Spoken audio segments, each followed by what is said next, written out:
Hi everyone, my name is Josh and I'm the program coordinator here with Global Connections.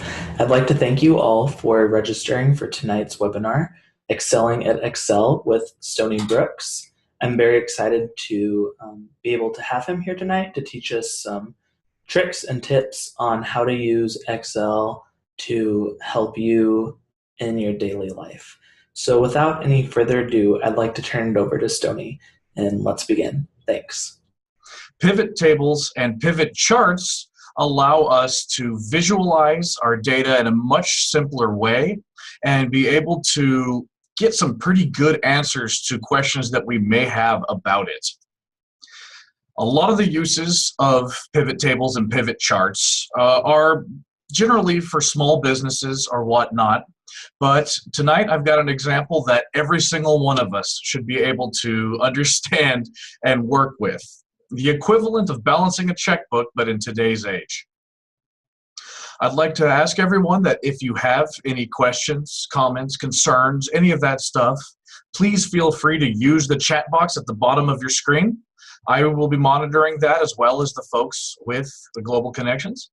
And I'll be happy to stop and interrupt my train of thought to answer your question when you have it. I don't want to wait to the end and then we both forget whatever is needed. So please do not hesitate, and I'm happy to go along with this. So here in just a second, I'm going to turn off my video because you don't need to be seeing my face. Instead, we need to be seeing the Excel sheet itself. So as was mentioned, please follow along. If you do not have that Excel sheet, please let us know. And we will go from there. So give me just a couple seconds to kill the video, pull up the Excel sheet, and we will get started. You will see that this Excel sheet is some data that I created that is to represent basically credit card transactions. So if we were to go on to a credit card or a banking website, and we want to do some analysis of our own, of our expenditures. I have a number of different columns here, 6 of them specifically, that outline the type of data that I have. Having our data in this columnar format is absolutely necessary in order for the pivot table and chart to be able to do its analysis. So the first row needs to be the column titles. So our headers, if you will. Transaction date, posted date, card number, category, debit, and credit. For those of you who are playing along at home, you'll see I had some time on my hands and I made a nice handful of data, about 605 transactions worth. Now, I don't know about you, but trying to eyeball all of this data to figure out where my money is going and when seems a little overwhelming. Now, I could do some basic Excel functions to try to figure it out, but that could get rather complicated rather quickly with a whole bunch of logic and almost programming. That's not much fun. And, your average Excel user is not going to know exactly how to create those kinds of functions, nor should you. If it's not something that you do on a day in, day out basis, it's not necessary. One tool that is built into Excel, and by the way, I'm using Excel 2013. What I'm doing here should work just fine in 2010 as well. 2007 and earlier, I'm not 100% on. So if anybody's using older versions of Excel, I really hope it works. And if not, then, well, hopefully you can follow along and see what I'm doing. Okay, well, I don't see any questions yet, so that makes me happy. From here, we are going to want to create a pivot table. But before we do that, we need to figure out what are the questions that we would like to ask all of this data. Basically, what answers do we want to get? If, based on this transactional data, I want to know, where my money is going, by category, well, then I've already got that. Great. I've got the categories and I've got the money. I can figure that out. If I wanted to know when I'm spending my money, well, I have all of these dates here. And that's useful. But knowing a specific date might be a little too much detail. So one thing that I would want to know is where's my money going per month? If I wanted to look at this by the month. To do that, we need to add some additional data into this sheet. So I'm going to create a brand new column here. The header for this is going to be month, pretty straightforward. And I'm going to need to use a formula. This formula is going to be equals, because all Excel formulas begin with equals, text. Text is the actual function that we're doing. So equals text, a left parenthesis. And you'll see here that text wants two different things. It wants the value and it wants the format. The value is what is the specific data that we want to change in this case. So I want to change the transaction date. I want to figure out what the month of this is going to be. And the format. To get the month in here, inside of quote marks, type 4 M's, M, M, M, M. End the quotes and put in a right parenthesis. If anyone is having trouble seeing this formula, please let me know in the chat. I can blow it up and make it easier to read. So equals text, then my column value, A2, and 4 M's inside quotes. Hit enter, and I get October. Yes, absolutely, Gabrielle. So what I'll do is I will put it in right, no, I will put it in right here.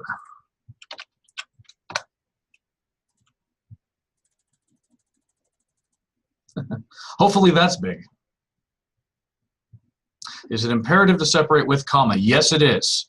That comma is absolutely necessary because it tells the Excel function when the first part of the data it needs and the second part of the data it needs is.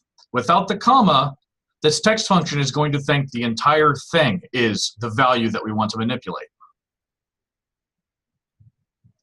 So the comma is absolutely necessary. Good question though, Hope.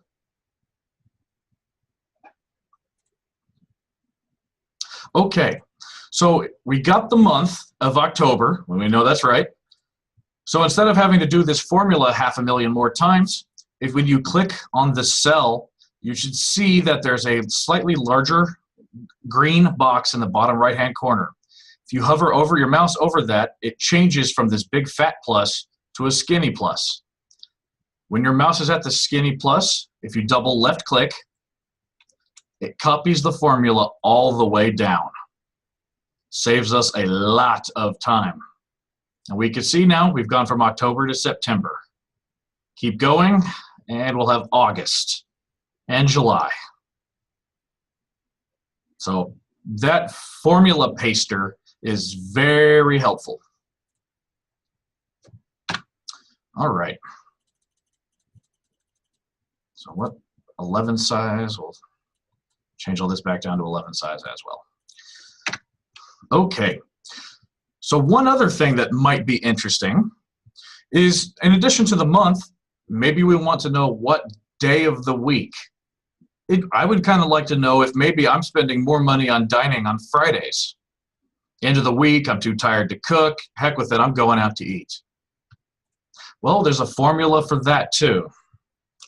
I'm going to call this DOW for day of week.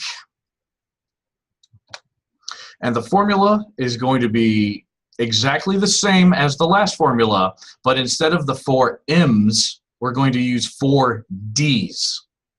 So equals text, left parenthesis, the date, put in that comma to separate your values, and inside of quotations, 4 D's. D, D, D, D. Finish that up, hit enter, and I know that the 9th of October is a Friday. Let me blow that up big over here.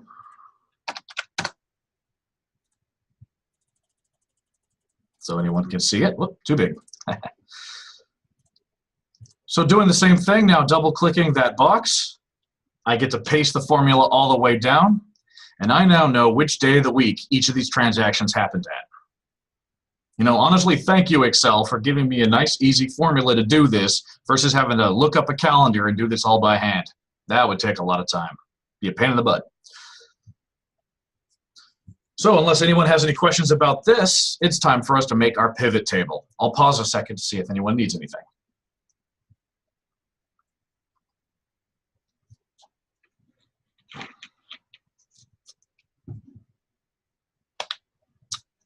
All right, no news is good news. We will move on.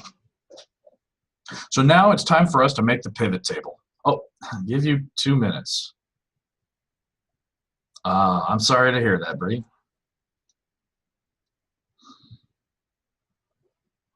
Fortunately, I don't know if I can truly pause for that 2 minutes, but I promise I'll go slow. Don't want to keep everyone waiting. I'm sorry. All right. So to create our pivot table, what we want to do is select pretty much any of these cells that's inside of our data. In fact, just to be safe, I'm going to select all of our data. Whoop, hello, what happened here? Okay, so I'm going to click and drag and highlight everything from cell A1 over to H1, and then scrolling all the way down to the bottom of it in the 600s.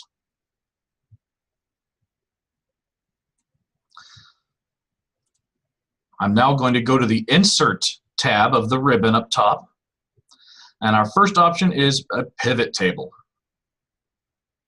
Go ahead and click that. And here's our options. If you did not select all of your data in the first place, it now gives you the opportunity and option to do that. So it says transactions, which is the name of our worksheet, and then cells A1 through H606. That's what we need. We can also choose whether to put this on a new worksheet or on a worksheet that already exists. Since there's really no point in having it on the same thing as our data here, I'm going to put it onto a new worksheet. Hit OK. And hopefully you all see this screen now. Now this looks a little different than your normal pivot table, or sorry, your normal Excel stuff. This pivot table's got a few extra functions and features that we need to be working with.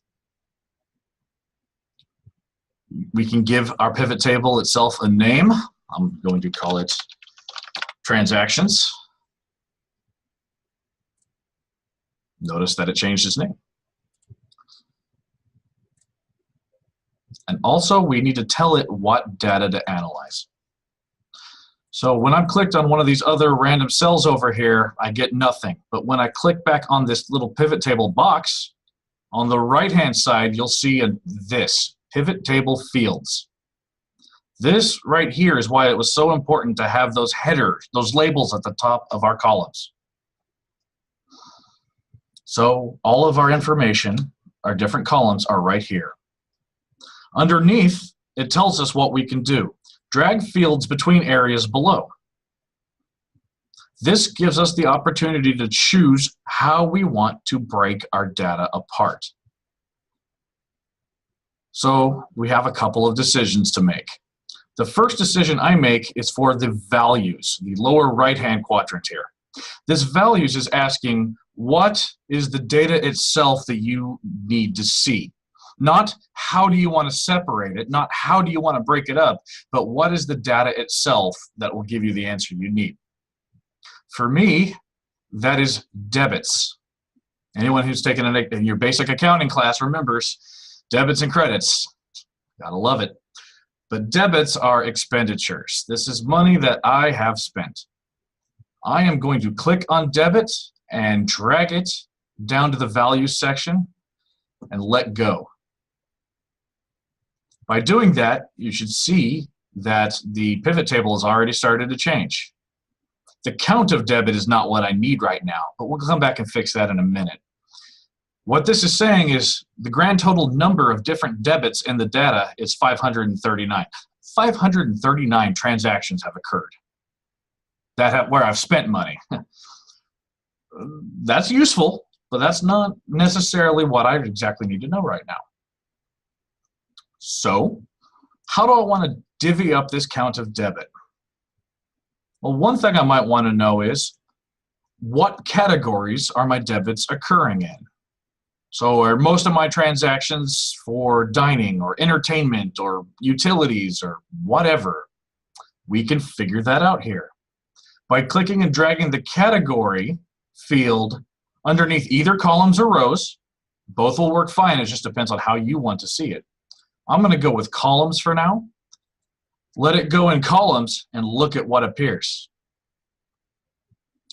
We now have a count of debit that's broken up by each of the different possibilities for category. And at the very end, we have a grand total. So we still see that 539. But you can see, oh boy, whoever's transaction this is sure likes to buy stuff and go out to eat, it looks like. 3 transactions for utilities, 118 for dining.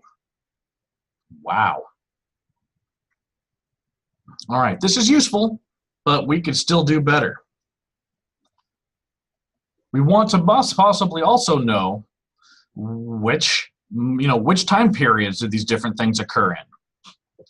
So if we click transaction date and drag it to rows, looky there. Now we see the count of the debits by category, by day. We have a 3-dimensional data analysis here. But now hopefully you all can see why just using the date itself isn't necessarily the most useful thing. This is a lot to look at. Not great, right? This is too much, too detailed. So instead of by transaction date, I'm just going to drag this back up top so we clear it out. Let's now do it by month.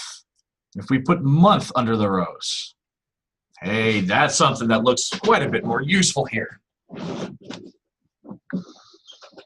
So now I can see that, well, looks like this person decided to stop dining out as often. Now September is less and October is less. Gas seems to be about right. Healthcare seems to be about the same. Decided to buy a lot more merchandise in September. And we start to be able to take that 600 and some odd rows of data and make it more user-friendly for you.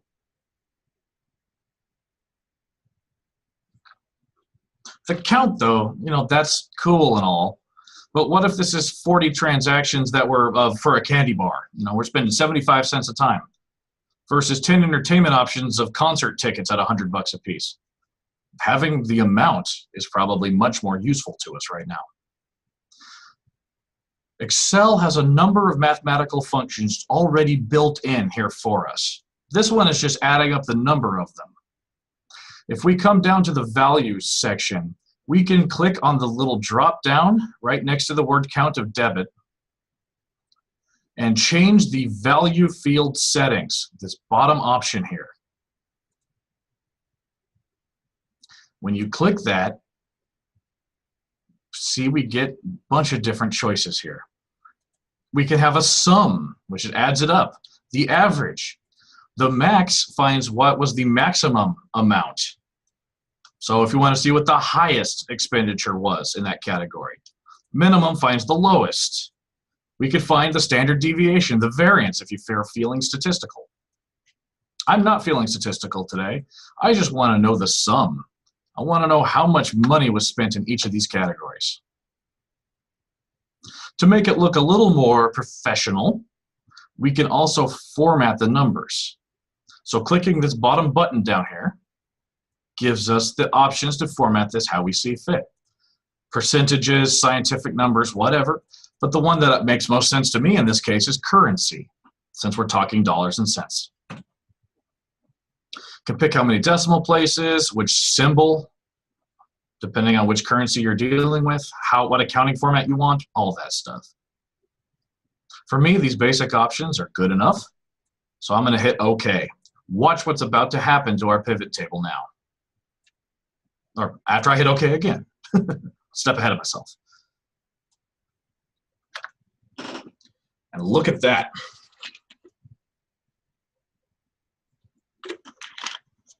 This is where I was about to say this is the money, but well, of course, yeah, duh, it's the money. But bad pun. But this is where we can get some really good value for honestly pretty simple compared to having to do this in more standard Excel ways. So where did the money go? Look at wow. That's a lot of merchandise expenditures happening in September. $3,336.75. Lodging for $612. Wow, that is not light. And of course, the pivot table here also gives us totals. These totals along the bottom are the totals for each category. The totals along the right side are for each month. So hopefully we can start to see how we can get some good value out of just this little pivot table right here. So what else can we do to make this potentially even more specific and useful for us? Well, the dates were too specific. These months are good, but they're a little too general as well. If only there was a way that we could combine them both and find a nice middle ground. Well, of course there is. Why would I lead it up that way? To be able to add extra levels of detail to this, you can add another pivot table field to any of these categories down here. So if we wanted to see the month and the date, let's go ahead and drag transaction date down to the rows, but make sure you drag it and drop it underneath month. Not above it, not on top of it, but underneath the month.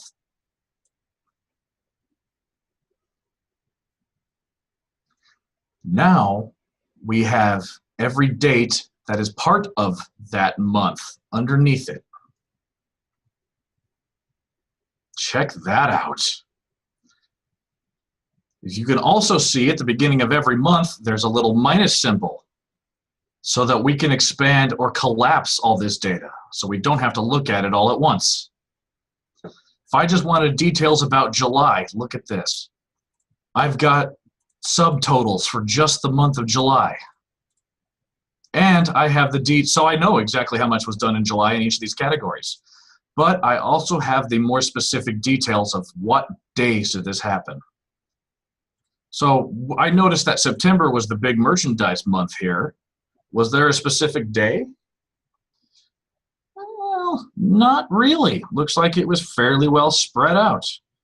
$300 on the 1st, $300 on the 18th, whatever it may be. But now, by doing this, I'm starting to get a much clearer picture of where my money is going and when. I'll have a better idea of a breakdown for what happened. Now, we can also add in more stuff too, but I will caution you, less is more. And what do I mean by that? Well, the more fields that you add into this pivot table, the clunkier, the more complicated, the harder it will be to make sense of it, because you're just adding in more and more data. So the KISS method really, really applies. Keep it simple, silly. We want to keep this simple. Let me show you an example of if we decided to really make this gummed up. If I also, in addition to the month and date, wanted to know the day of the week, I could put that in here too. And that doesn't really help much, does it? In fact, it's exactly the same. It's just gunking it up. Well, what if I move day of the week above transaction date? Okay, this is potentially useful. So now we can see every Monday in September and see what the expenses are. This could be of use to you, but it could also be just a lot of data. So I'm going to remove day of the week real quick. Or perhaps you'll notice I have card number. If we take a look back at the raw data itself, you'll see that some, like this one card paid for most things, but there's another card in here that's part of this. Gabrielle, I see your question, and I'm honestly not sure. The global connections will have to answer that one. They hold the servers. Hey, that's fantastic. Great. This will be available for review later. So as I was saying, there is another card. So perhaps we want to see which card is spending this money by category. So I'll drag card number underneath category in the columns. And we can get those answers. Now, this is not very pretty, is it? Let me help you make sense of what's going on here. The now gray columns are subtotals per category. Okay, so these are the totals for the category across both cards. If you want to see the individual cards, you need to look at the spaces between. So for the dining category, the card ending in 3611 has transactions in this column, whereas the card ending in 5989 has transactions in the other column. So is this useful? Is it not? I guess that depends on what it is that you want to know. But you have the power. You easily have the power to turn this into whatever you want it to be. What other kinds of things can we do? The fun part about pivot tables is that you can drag and drop and play to your heart's content without hurting anything. So maybe, excuse me,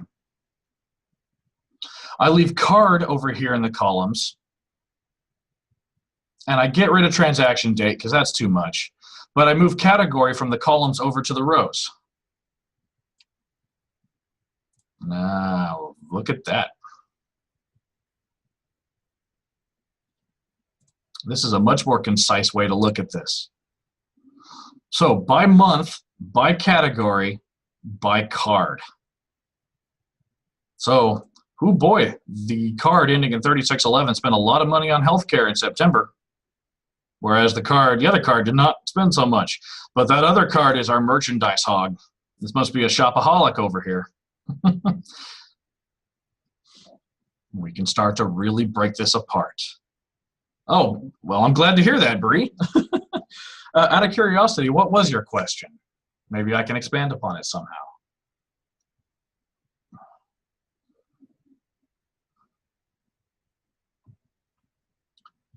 While you're hopefully typing, I'll keep going.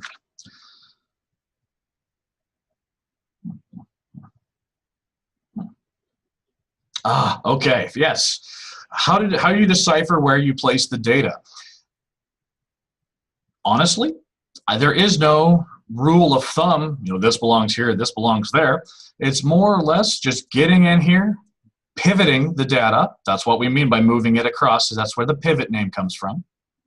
And see which way looks the best for you. Whichever way seems easier for you to interpret. Some people like things vertically. Other people like things horizontally. It just really depends on what works best for you. No wrong answer. All right, a couple other things to show with this pivot table here to help folks make sense of this. Oh, random tidbit for you, by the way. There have been a number of studies done over the past 20 or so years that found people fall into one of two categories on how they view their data. Some people prefer to see data in a table, in the tabular format, similar to what we're looking at right now. Other people like to see their data graphically, with pictures and colors and other things like that. Well, that's, once again, the joy of all this pivot stuff. We're looking at the tables right now. Here in a little bit, I will show you how to view this exact same data graphically. So that way, both types of people could get the same value out of this. But for those of you who kind of like it both, we can add a little bit of color to this table here. So one thing we can do I'm just going to go ahead and expand everything to keep it simpler conceptually, is if we wanted to just see at an easy glance where the big numbers are. You want to just be able to find out where those big problems are. Well, right here it's not so hard because we don't have a whole lot. But if we move it back to categories over here and we put transaction date under the month again, it's hard to see it all. Here's what I'm going to do. Clicking in the upper left-hand corner of the data itself, so for me that's column B6, or otherwise the airfare value for July the 9th, I'm going to drag a box over to utilities and all the way down. I'm not including the totals. Unfortunately, it's currently getting the month subtotals, but that'll be okay. With this whole thing highlighted, on the Home tab right now, in about the middle, you should see a box called Conditional Formatting. Click on Conditional Formatting and hover over Highlight Cells Rules. In here, we can choose to have conditional formatting to highlight cells that are greater than. We can also do less than or between or equal to. But to find the big boys, we need to use greater than. This left box over here is where we tell Excel that we want all of the cells that are above this value to be highlighted. So what's the value that we want to have highlighted? I don't know. Pick whatever makes sense to you. I'm going to go with 1,000. Actually, I'm going to go with 750. That'll make it nice and easy. Over in this drop-down, you can specify how you want it to be highlighted. For me, since these are big expenses, red. Stop doing that. Quit spending so much money. So we'll go with the light red fill. Hit OK. Yeah, we got to ignore these guys. But in our data, otherwise, any cell that is red was above $750. So on September the 5th, expenses were made in healthcare. Wonder what happened that day. If you decide that you don't want this conditional formatting anymore, or if you want to change it to a lower value, I'm going to go ahead and select everything. I click somewhere and I press Control A. So Control A is select all. Go to conditional formatting, clear rules from either selected cells or entire sheet, both are fine. And it gets rid of the conditional formatting. So now I can highlight things that are greater than 500. Whoop, I don't want to highlight everything for that. See, it's taking all of the dates too. So I can cancel that, come back and drag that box like I just did. And whoop, conditional formatting, highlight cells rules greater than $500 to be read. Hit OK. See if we have anything else other than this guy jump up. Ooh, $612 that day spent on lodging. Otherwise, not too shabby. So that is just a simple way to add a little bit of color for those folks who like to see data in graphical view. Sometimes it's just a lot easier to pick a color out than it is a number. All right. So a couple other things that we can do to be able to slice and dice this a little better.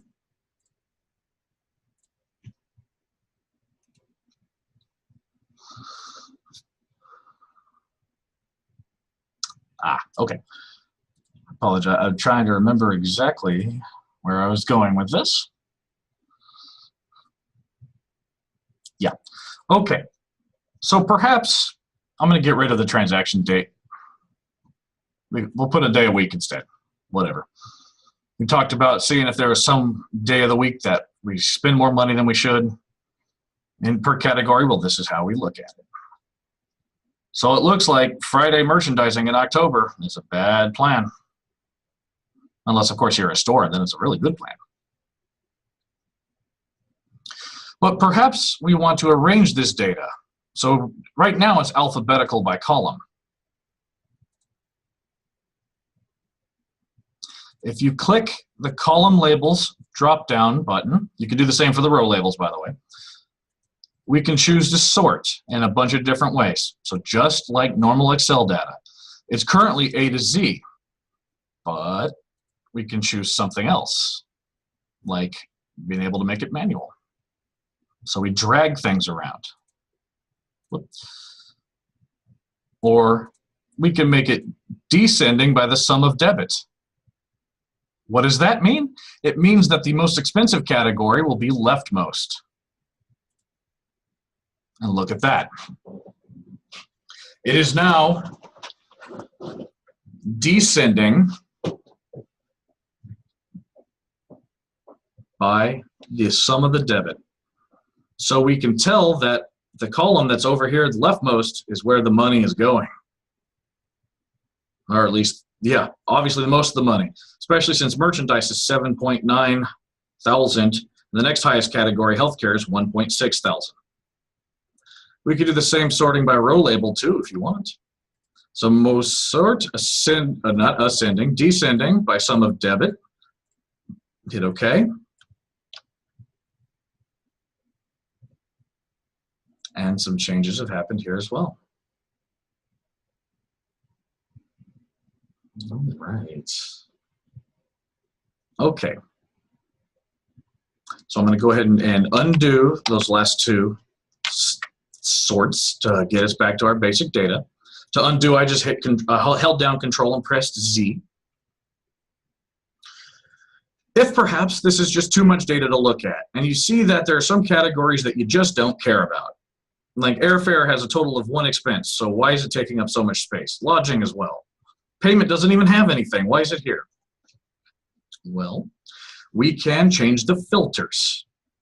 We can change the data filters to only show those columns that we want to see. By clicking on the category, actually, apologies. I'm going to click and drag category down to the filters section. What am I doing? What am I doing? Apologies, it got my mind sorted here. That'll work. Okay, this is what I was trying to do. Apologies. So clicking on the column labels, the drop down again. This bottom half of the drop down is all the categories with checkboxes on them. These ones that are checked are the ones that are currently shown. So if there are certain things you don't want to see, uncheck them. So insurance only has one thing, internet only has one thing, lodging only has one thing, payment doesn't even have anything. We can start there. By unchecking those and hitting OK, we now get, other, that's another good one. We can now get those out of our way, so they're no longer taking up space.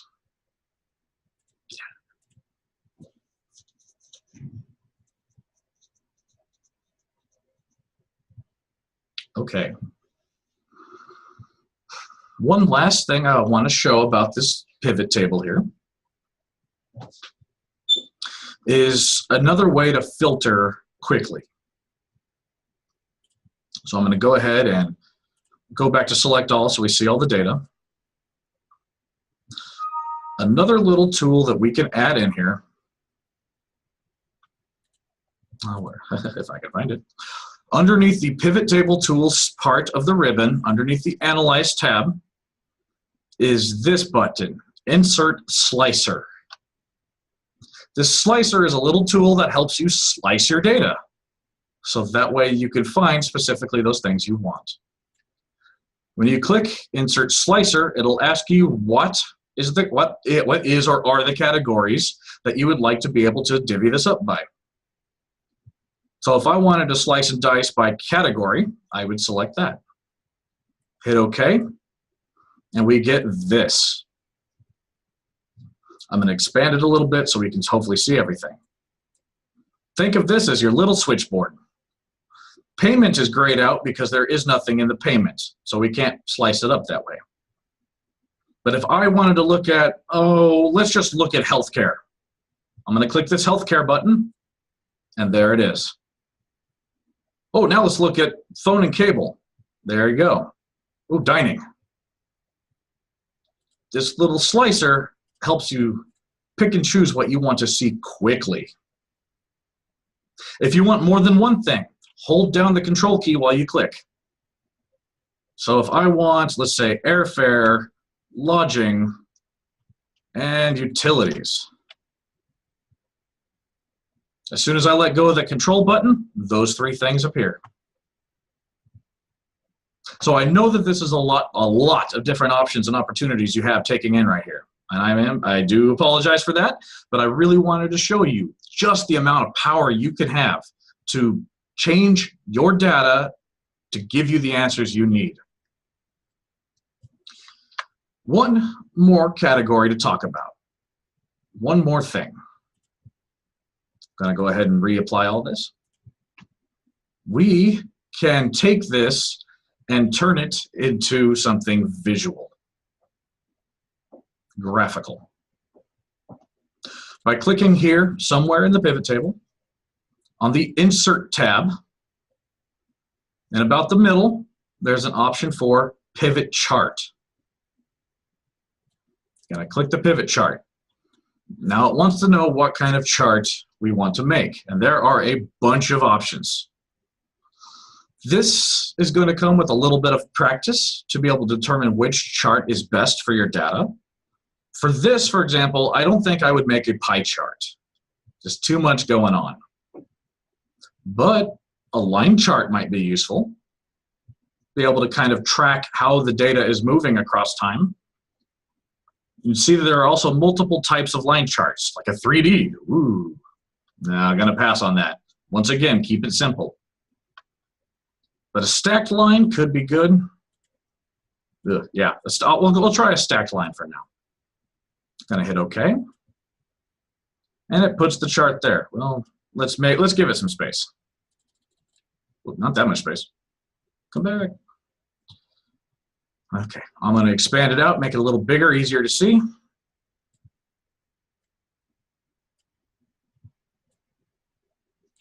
And here's our data. Cool, right? Well, let's turn it back into something that's a bit more useful. Let's get rid of the day of the week. And so now we're looking at the sum of debit per category by month. Look at that. We can do many of the same chart formatting things here that we would do with normal charts.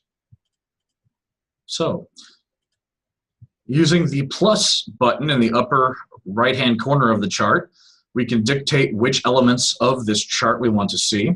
So if we want data labels, well, useful, sure. They're kind of clunky together, but it could be useful. Error bars, if you're wanting to know significances. Axis titles, so you can label it properly. So this is amount in US dollars, if I can spell. There we go. This axis on the bottom here is month. There we are. Okay. We can also change the color and style if you don't like it. If you want to have this snazzy gray background, that's easy enough. Sure, why not? Another option, other things you could do. Click on one of the data nodes. So I'm clicking on the data itself, but actually double click it. By double-clicking that, we can change all of its stuff. So if we want it to be left aligned to the data point or above the data point, we can make it dance. Woo, go all around. There's a bunch of different options that you can have to visualize your data here. And other ways to get at it, by just clicking somewhere that's not in this chart area, but over in this upper corner, I can right-click and change the chart type. Line doesn't work very well after all. Let's see what that pie chart looks like. Okay. So airfare is all in the month of August. Down at the bottom here, I can change it over, and let's see a pie chart for dining.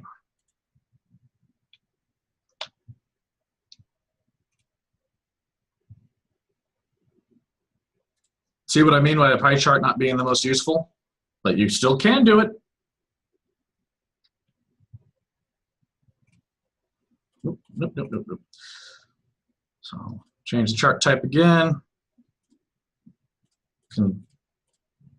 Clustered column, sure, why not?